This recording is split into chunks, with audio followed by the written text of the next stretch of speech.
কোচবিহারে ভোট পড়েছেন 92% বিকেল 5টা পর্যন্ত। আলিপুরদুয়ারে ভোট পড়েছে 89%। এখনো পর্যন্ত 91% ভোট পড়েছে জলপাইগুড়িতে। কালিম্পংয়ে ভোট পড়েছে 82%। ভোটদানের হার দার্জিলিংয়ে 86%। উত্তর দিনাজপুরে 90% ভোট পড়েছে। 90% ভোট পড়েছে মালদায়। মুর্শিদাবাদে ভোট পড়েছে 91%। দক্ষিণ দিনাজপুরে ভোটদানের হার 93%। 89% ভোট পড়েছে পূর্ব মেদিনীপুরে।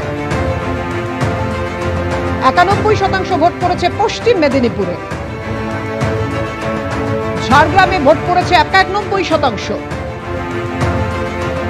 পুরুলিয়াতে ভোট পড়েছে 88%। বাঁকুড়ায় 90% ভোট পড়েছে। পশ্চিম বর্ধমানে ভোট পড়েছে 87%। বীরভূমে 92% ভোট